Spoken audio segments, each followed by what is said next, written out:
You already have these numbers before these protests happen. I'm just wondering, should the Hong Kong government be concerned about this, the fact that the cost of living has not actually come down at all?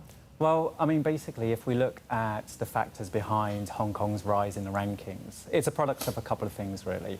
One thing is currency strength. We know that the Hong Kong dollar is obviously pegged against the US dollar.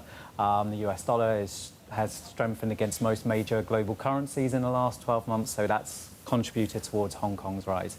The other thing is prices. So from our research, we've seen that inflation in most major locations has been relatively benign over the course of the last 12 months. But inflation in Hong Kong has been relatively higher in most comparable locations. So we've seen inflation in Hong Kong, based on our research, of around 1.3% based on our basket of goods.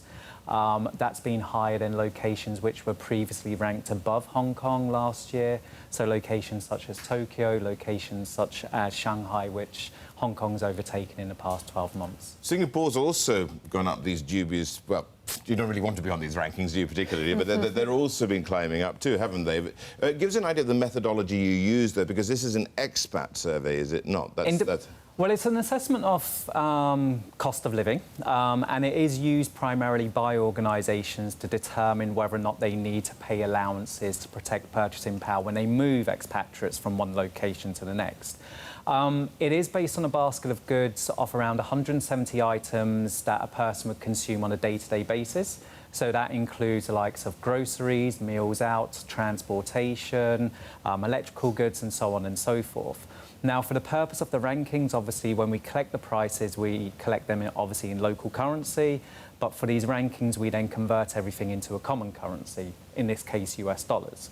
So obviously, for this purpose, if you see, for example, locations moving up and down in our rankings, it may not necessarily be due to price changes, but it may also be rather due to currency strength. So going back to my example of why Hong Kong rose, that was partly influenced by the strength of the US dollar or the Hong Kong dollar.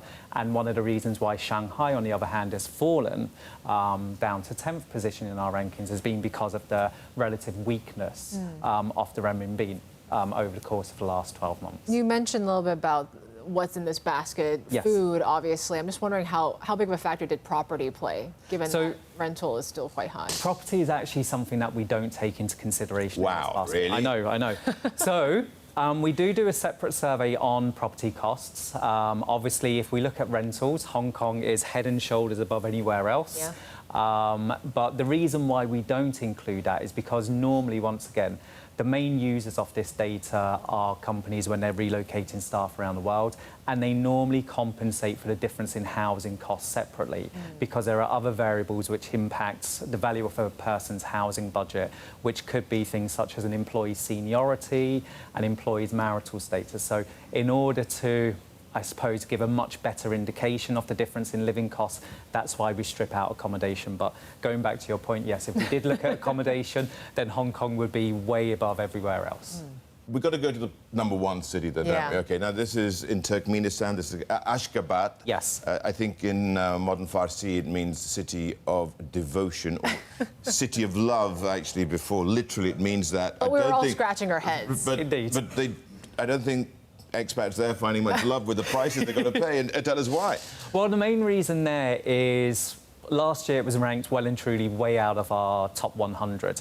And the main reason is we've seen significant uptick in prices over the course of the last 12 months. There's been political, economic turmoil there, and that's resulted in inflation of 100%. So a doubling of prices over the course of the last 12 months. Nowhere near as bad as someone like Venezuela, but nonetheless, that's been the reason why it's now the most expensive location.